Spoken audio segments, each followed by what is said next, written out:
नमस्कार दोस्तों, निकमी क्लासेस में आपका एक बार से फिर से स्वागत व अभिनंदन है। दोस्तों, हमारी क्लास चल रही थी राष्ट्रपति की। राष्ट्रपति में हमने कुछ राष्ट्रपति की नियुक्ति से संबंधित शक्तियां पढ़ ली थी और कुछ क्या पढ़ ली थी हमने, उसके पावर के, राष्ट्रपति के क्या क्या पावर होते हैं उसके बारे में हमने पढ़ा। आज हम पढ़ेंगे राष्ट्रपति की कुछ विधायी शक्तियां भी हमने पढ़ ली थी, उसको उसी क्रम को आगे बढ़ाते हुए आज हम पढ़ेंगे उसके कुछ और जो राष्ट्रपति को शक्ति प्राप्त है उसके बारे में पढ़ेंगे। तो आज बात करते हैं अनुच्छेद 82। अनुच्छेद 82 के तहत राष्ट्रपति द्वारा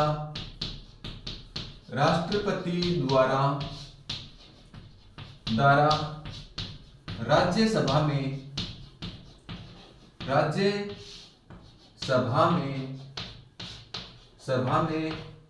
12 सदस्यों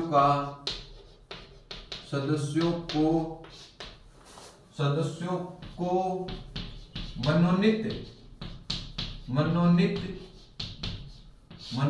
करने की शक्ति प्राप्त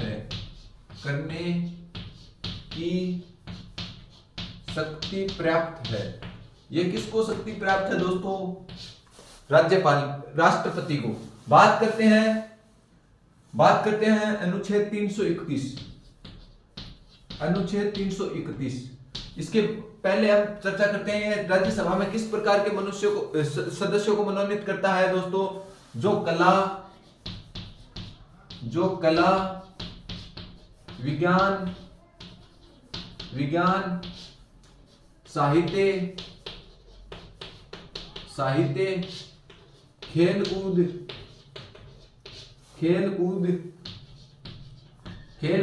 तथा समाज सेवा में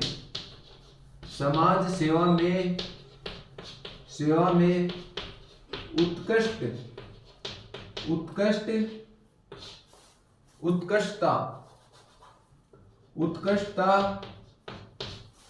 प्राप्त करते हैं। उन्हें क्या करता है दोस्तों? राष्ट्रपति 12 सदस्यों को क्या राज्यसभा में मनोनीत करने का काम करता है। बात करते हैं अनुच्छेद 331। तो अनुच्छेद 331 2019 में 104वां संविधान संशोधन हुआ था। उससे पहले लोकसभा में दो एंग्लो इंडियन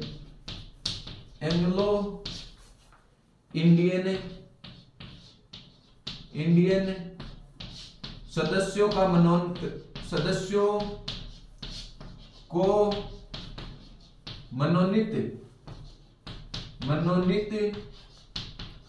मनोनीत करता है। यह प्रक्रिया 104वां संविधान संशोधन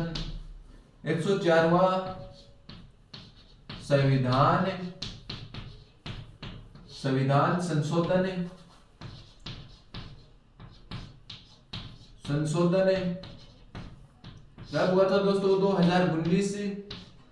2019 के तहत वर्तमान में बंद कर दी गई है।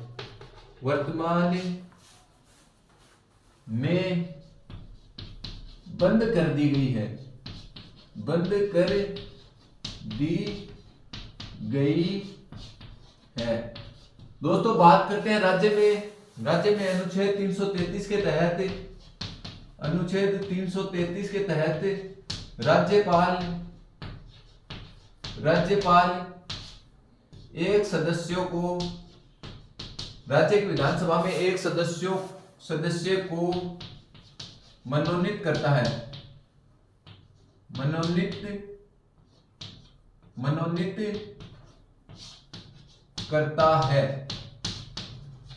दोस्तों, बात आई क्या समझ में? राष्ट्रपति के किसकी शक्ति प्राप्त है? अनुच्छेद 82 के तहत राष्ट्रपति राज्यसभा में कितने सदस्यों का मनोनीत करता है? 12 सदस्यों को मनोनीत करने का काम करता है, जो कि कला विज्ञान साहित्य खेल व समाज सेवा में क्या हो, उत्कृष्ट स्थान की ख्याति प्राप्त होती है, उसे मनोनीत करने का काम करता है। दोस्तों, अनुच्छेद 331 के तहत लोकसभा में 2 एंग्लो इंडियन सदस्यों को मनोनीत करने का काम पहले राष्ट्रपति किया करता था। वर्तमान में 104वां संविधान संशोधन 2019 में हुआ था। उस समय प्रधानमंत्री नरेंद्र मोदी थे। ये प्रक्रिया को क्या कर दिया गया है, संशोधन कर क्या कर दिया गया है, बंद कर दिया गया है। बात करते हैं अनुच्छेद 333 के तहत राज्यपाल एक सदस्यों को विधानसभा में मनोनीत करने का काम करता है। तो दोस्तों ये तीनों ही क्वेश्चन आए हुए हैं। ये क्वेश्चन तो बहुत बार पेपर में आया हुआ है, अभी वर्तमान में सेकंड ग्रेड में ये क्वेश्चन आया था। दोस्तों बात करते हैं कि ये संविधान में संशोधन की प्रक्रिया ली कहां से गई है। संशोधन होता है तो संशोधन के बारे में एक बार आप देख लो। संशोधन की प्रक्रिया भाग 20 में, भाग 20 अनुच्छेद 368 के तहत, अनुच्छेद 368 भाग 20 अनुच्छेद 368 और कहां से, दक्षिणी अफ्रीका के संविधान से ली गई है। दक्षिणी अफ्रीका के संविधान से ये प्रक्रिया ली गई है। दोस्तों ये क्वेश्चन भी बहुत बार आया हुआ है कि संविधान में संशोधन की प्रक्रिया भाग 20 अनुच्छेद 368 के तहत दक्षिणी अफ्रीका के संविधान से हमारे संविधान में क्या की गई है, संशोधन की प्रक्रिया शामिल की गई है। दोस्तों एक बार आप इसका स्क्रीनशॉट लें, फिर हम आगे पढ़ेंगे। तो आगे बात करते हैं हम राष्ट्रपति के अनुच्छेद 123 में। 123 में दोस्तों राष्ट्रपति क्या काम करता है, अध्यादेश जारी करने का काम करता है। संसद में यदि सत्र नहीं चल रहा है ना, तो उसके बीच में क्या करता है, वो अध्यादेश जारी करने का काम करता है। हमने संसद में सत्र पढ़े थे, संसद के 3 सत्र पढ़े थे, बजट सत्र, मानसूनी सत्र और शीतकालीन सत्र। यदि वो समय अंतराल 6 महीने के अंतर्गत नहीं होते हैं तो क्या करता है, राष्ट्रपति अध्यादेश जारी करने की शक्ति प्राप्त है। तो अध्यादेश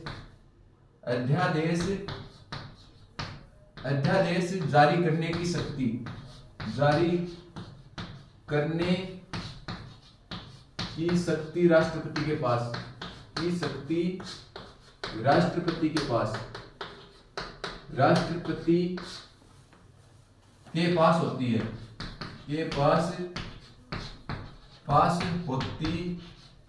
होती है। दोस्तों राष्ट्रपति अध्यादेश जारी क्यों करता है, ये मैंने बता दिया है कि संसद में 3 सत्र होते हैं, हर 6 महीने में क्या होता है, एक सत्र करवाना अनिवार्य होता है।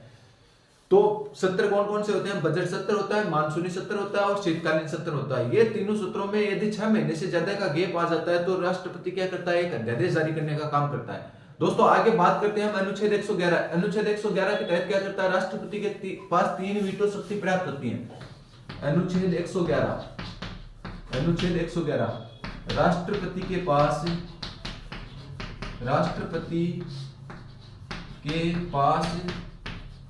3 प्रकार की वीटो शक्ति प्राप्त है। वीटो शक्ति प्राप्त है। वीटो शक्ति कौन कौन सी वीटो शक्ति है दोस्तों, 3 प्रकार की। तो एक तो होती है अत्यधिक वीटो,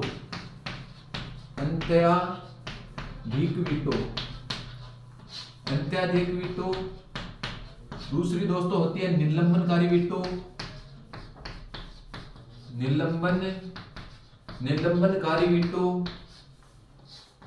निलंबनकारी वीटो। तीसरी शक्ति होती है जेबी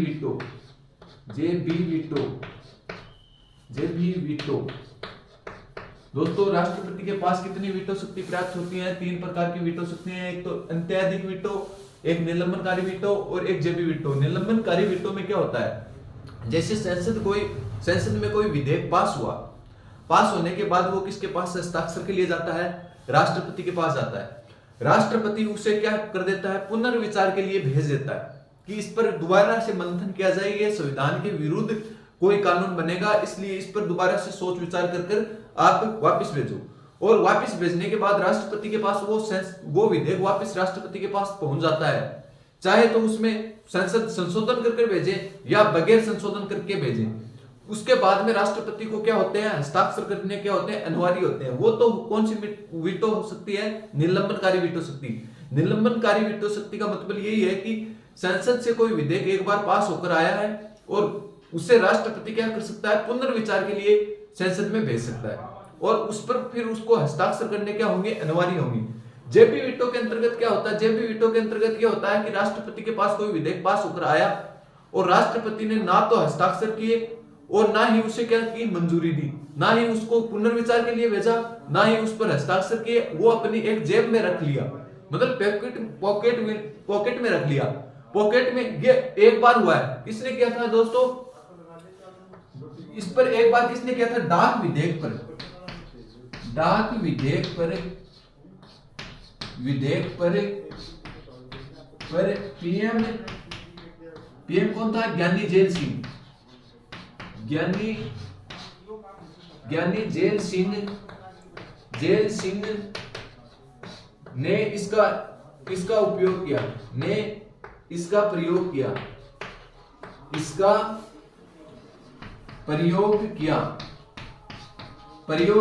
दोस्तों क्या है इसमें यह बताया गया है कि डाक विधेयक है ना, डाक विधेयक पर कोई कानून बना था और उसमें वो किसके पास गया था? फिर किसके पास गया था? ये ज्ञानी जेल सिंह के पास मंजूरी लेने के लिए गया था संसद से, और क्या कर दिया? जेबी वीटो के तहत उसने अपनी पैकेट में रख लिया था। तो दोस्तों 123 में क्या है? अध्यादेश जारी करने की शक्ति राष्ट्रपति के पास होती है। 111 के तहत राष्ट्रपति के पास 3 प्रकार की वीटो शक्ति प्राप्त है। एक तो कौन सी? अत्यधिक वीटो, एक निलंबनकारी वीटो, एक जेबी वीटो। और इस डाक विधेयक पर सर्वप्रथम प्रयोग ज्ञानी जेल सिंह ने जेबी वीटो का प्रयोग किया था। दोस्तों एक बार आप इसका स्क्रीनशॉट ले, फिर हम आगे के अनुच्छेदों को पढ़ेंगे। दोस्तों आगे बात करते हैं राष्ट्रपति के पास और कौन कौन सी शक्तियां। तो राष्ट्रपति के पास जैसे बात करते हैं राष्ट्रपति की वित्तीय शक्तियां। राष्ट्रपति के पास कुछ वित्तीय शक्तियां प्राप्त हैं, वो किस किस अनुच्छेद के तहत हैं इसके बारे में चर्चा करेंगे। अनुच्छेद बात करते हैं अनुच्छेद 280। अनुच्छेद 280 के तहत क्या करता है दोस्तों? राज्यपाल क्या करता है? वित्त आयोग का क्या करने का काम करता है? गठन करने का काम करता है। वित्त आयोग का गठन इस अनुच्छेद के तहत दोस्तों, अनुच्छेद 280 के तहत बात करते हैं। अनुच्छेद 266 के तहत, अनुच्छेद 266 के तहत क्या है? राज्य की आकस्मिक निधि, राज्य की आकस्मिक निधि, राज्य की संचित निधि, राज्य की संचित निधि किसमें है? अनुच्छेद 266 में। संचित निधि, राज्य की संचित निधि का वर्णन किस अनुच्छेद में मिलता है पूछा जाए तो अनुच्छेद 266 में मिलता है। बात करते हैं अनुच्छेद 267। अनुच्छेद 267 में बात किसकी की गई है? अनुच्छेद 267 में राज्य की आकस्मिक निधि की बात की गई है। राज्य की आकस्मिक निधि, आकस्मिक निधि, राज्य के आकस्मिक निधि किसमें वर्णन मिलता है? तो दोस्तों अनुच्छेद 267 में मिलता है। संचित निधि और आकस्मिक निधि में क्या होता है दोस्तों? ये जितने भी हमारे विधायक, एमएलए जितने भी चुने जाते हैं, सरकारी कैंडिडेटों को क्या दिया जाता है? इसमें संचित व आकस्मिक निधियों से वेतन प्राप्त किया जाता है। जैसे राष्ट्रपति को वेतन किस निधि के तहत दिया जाता है, विधायक को वेतन किस निधि के तहत दिया जाता है? तो संचित निधि के तहत विधायक को वेतन दिया जाता है। इस प्रकार की ये क्या की गई है? वेतन से संबंधित कुछ शक्तियां राष्ट्रपति के पास होती है। आकस्मिक निधि पूर्णतः किसके नियंत्रण में होती है दोस्तों? राष्ट्रपति के नियंत्रण में होती है। बात करते हैं राष्ट्रपति की कुछ न्यायिक शक्तियां। न्यायिक शक्ति के अंतर्गत बात करते हैं तो अनुच्छेद 124 के तहत सर्वोच्च न्यायालय में न्यायाधीशों की नियुक्ति करने का काम करता है। अनुच्छेद 124 में सर्वोच्च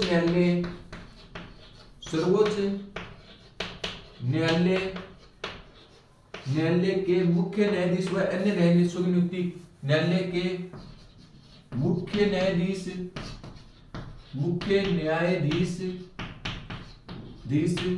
व अन्य न्यायाधीशों की नियुक्ति, न्यायाधीशों की नियुक्ति करने का काम कौन करता है दोस्तों? राष्ट्रपति करता है। ठीक है दोस्तों, बात करते हैं आगे अनुच्छेद 217 में उच्च न्यायालय के न्यायाधीश व मुख्य न्यायाधीश व अन्य न्यायाधीशों की नियुक्ति किसके तहत करता है? अनुच्छेद 217 के तहत। तो बात करते हैं अनुच्छेद 217 के तहत राष्ट्रपति उच्च न्यायालय के मुख्य न्यायाधीश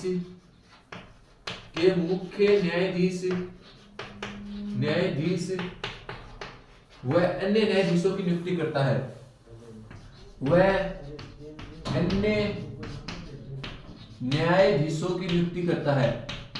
अन्य न्यायाधीशों की नियुक्ति करता है। ये क्वेश्चन दोस्तों बहुत बार पूछा गया क्वेश्चन है कि राष्ट्रपति बहुत बार, क्या अभी सेकंड ग्रेड में भी आया था और दिल्ली पुलिस में तो 4-5 बार ये क्वेश्चन आया था कि उच्च न्यायालय के मुख्य न्यायाधीश की नियुक्ति कौन करता है। क्योंकि हमारे तो आदत पड़ी हुई है ना कि जो केंद्र में होता है वहीं पे राज्य में राज्यपाल करता है। तो ज्यादातर बच्चे इसका गलत आंसर कर देते हैं। क्यों कर देते हैं कि उच्च न्यायालय में न्यायाधीशों की नियुक्ति कौन करता है, तो इसमें सीधा ऑप्शन रहता है राष्ट्रपति, उपराष्ट्रपति, सर्वोच्च न्यायालय का मुख्य न्यायाधीश, इस प्रकार से ऑप्शन में रहते हैं। तो उसमें क्या होता है कि केंद्र में तो कौन करता है, राष्ट्रपति करने का काम करता है, तो राज्य में राज्यपाल करने का काम करेगा। हालांकि ये क्या है, गलत है। राज्य में भी कौन करेगा, उच्च न्यायालय के न्यायाधीशों की नियुक्ति राष्ट्रपति ही करेगा। ठीक है दोस्तों, हटाने का काम भी कौन करेगा, राष्ट्रपति ही करेगा। तो इस बात का हमें खास करके ध्यान देना है, ये क्वेश्चन मोस्ट है। अनुच्छेद 217 के तहत किसकी नियुक्ति की जाती है, राज्यों में जितने भी न्यायालय हैं उसके मुख्य न्यायाधीश व अन्य न्यायाधीशों की नियुक्ति करने का काम कौन करता है, राष्ट्रपति ही करता है। दोस्तों बात करते हैं कि राज्यों में, प्रत्येक राज्यों में जैसे न्यायाधीशों की संख्या को बढ़ाना है घटाना है, ये काम भी किसका है, तो किसका है, संसद का काम है। दोस्तों बात करते हैं वित्त आयोग। वित्त आयोग की शक्ति राष्ट्रपति को किस किस अनुच्छेद के तहत प्राप्त है, अनुच्छेद 280 के तहत क्या करता है, वित्त आयोग का गठन करने का काम कौन करता है, दोस्तों राष्ट्रपति करता है। बात करते हैं अनुच्छेद 266 के तहत राज्य की संचित निधि का वर्णन मिलता है, जिसमें क्या क्या किया जाता है, विधायकों को इस तरह का वेतन देने का काम करती है। फिर बात करते हैं 267 के तहत राज्य की आकस्मिक निधि का प्रयोग तब करता है राष्ट्रपति जब कोई देश में आपातकालीन स्थिति पैदा हो जाए तो आकस्मिक निधि का प्रयोग करना पड़ता है। दोस्तों बात करते हैं अनुच्छेद 124 के तहत सर्वोच्च न्यायालय के मुख्य न्यायाधीशों की नियुक्ति करने का काम कौन करता है, मुख्य न्यायाधीश की नियुक्ति या अन्य न्यायाधीश की नियुक्ति करने का काम कौन करता है, राष्ट्रपति करता है। ठीक है दोस्तों, वर्तमान में 33 अन्य न्यायाधीश व 1 मुख्य न्यायाधीश है। दोस्तों बात करते हैं अनुच्छेद 217 के तहत राष्ट्रपति उच्च न्यायालय के मुख्य न्यायाधीश व अन्य न्यायाधीशों की नियुक्ति अनुच्छेद 217 के तहत करने का काम कौन करता है, राष्ट्रपति करता है। दोस्तों एक बार उम्मीद करता हूं ये समझ में आ रहे होंगे, एक बार आप इसका स्क्रीनशॉट लें, फिर हम आगे बढ़ते हैं। दोस्तों आगे बात करते हैं हम राष्ट्रपति की और विभिन्न शक्तियों के बारे में। अनुच्छेद 143 में क्या है, संवैधानिक प्रश्नों पर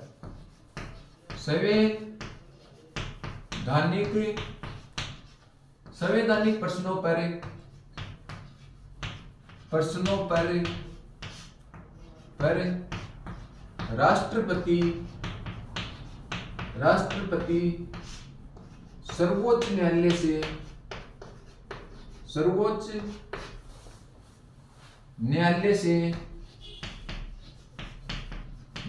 से परामर्श व विचार विमर्श करने की शक्ति किसके पास है, सलाह या विचार विमर्श करने की शक्ति न्यायालय से सलाह व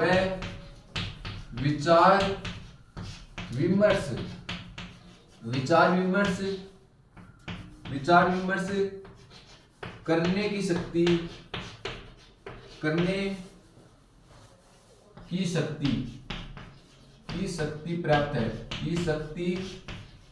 पर्याप्त है। दोस्तों इसमें क्या बताया गया है कि राष्ट्रपति क्या है कर सकता है, यदि कोई संवैधानिक प्रश्नों की में कोई दिक्कत आ रही है तो वो क्या कर सकता है, सर्वोच्च न्यायालय से परामर्श मांगने की शक्ति उसके पास पर्याप्त है। परंतु सर्वोच्च न्यायालय उसे परामर्श दे या न दे, इसके लिए वो क्या नहीं है, बाध्य नहीं है। दे तो दे परामर्श, ना दे तो ना भी दे, ये संविधान में इसका उल्लेख मिलता है। दोस्तों किसके तहत, अनुच्छेद 143 के तहत राष्ट्रपति सर्वोच्च न्यायालय से परामर्श मांग सकता है। यही क्वेश्चन आता है दोस्तों, लिंक में जाएगी तो आपसे एक क्वेश्चन पूछा जाएगा कि राष्ट्रपति किस अनुच्छेद के तहत सर्वोच्च न्यायालय से परामर्श मांग सकता है, तो किस अनुच्छेद के तहत, अनुच्छेद 143 के तहत। बाद में आगे बात करते हैं अनुच्छेद 112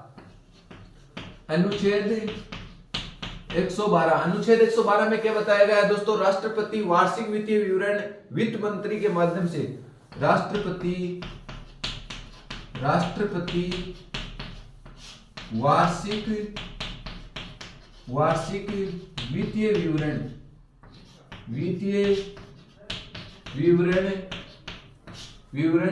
वित्त मंत्री के माध्यम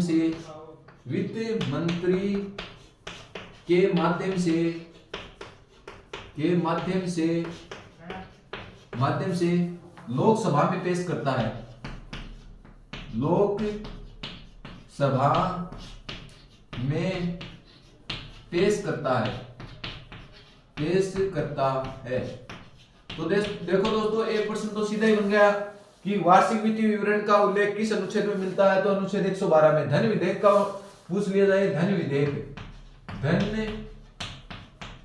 विधेयक का वर्णन किस अनुच्छेद में मिलता है? धन विधेयक का अनुच्छेद 110 के तहत धन विधेयक का क्या मिलता है? वर्णन मिलता है। तो धन विधेयक अनुच्छेद 110 में वार्षिक वित्तीय विवरण का उल्लेख अनुच्छेद 112 में मिलता है। दोस्तों नोट लगाकर एक बात लिखिए, कोई विधेयक धन विधेयक है या नहीं, ये राष्ट्रपति की स्वीकृति के बाद ही लोकसभा में पेश होता है। तो नोट लगा लो दोस्तों, नोट लगाकर लिखो, कोई विधेयक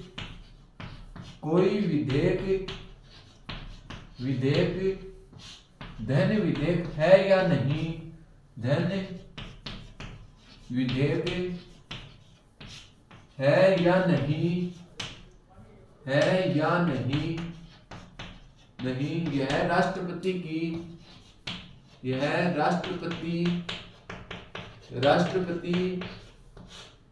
की सलाह या स्वीकृति पर, ऐसे भी लिख सकते हो, स्वीकृति पर लोकसभा में पेश होता है, लोकसभा में पेश होता है। दोस्तों लोकसभा में कोई विधेयक धन विधेयक है ना, तो राष्ट्रपति की पहले क्या लेनी पड़ती है? स्वीकृति लेनी पड़ती है, उसके बाद ही क्या होता है? वो लोकसभा में पेश किया जाता है धन विधेयक। अन्यथा साधारण विधेयक तो लोकसभा में हम क्या कर सकते हैं? पेश कर सकते हैं, परंतु धन विधेयक है वो राष्ट्रपति की स्वीकृति के बाद ही क्या किया जाएगा? लोकसभा में पेश किया जाएगा। तो दोस्तों बात करते हैं अनुच्छेद 143। अनुच्छेद 143 में संविधान के प्रश्नों पर राष्ट्रपति सर्वोच्च न्यायालय से क्या मांग सकता है? सलाह व विचार विमर्श करने की शक्ति राष्ट्रपति के पास होती है, परंतु सर्वोच्च न्यायालय उससे सलाह दे या न दे वे उसके लिए बाध्यकारी नहीं है। दोस्तों वार्षिक वित्तीय विवरण, ये दोस्तों इतनी लाइन ना, वार्षिक वित्तीय विवरण का वर्णन अनुच्छेद 112 के तहत मिलता है।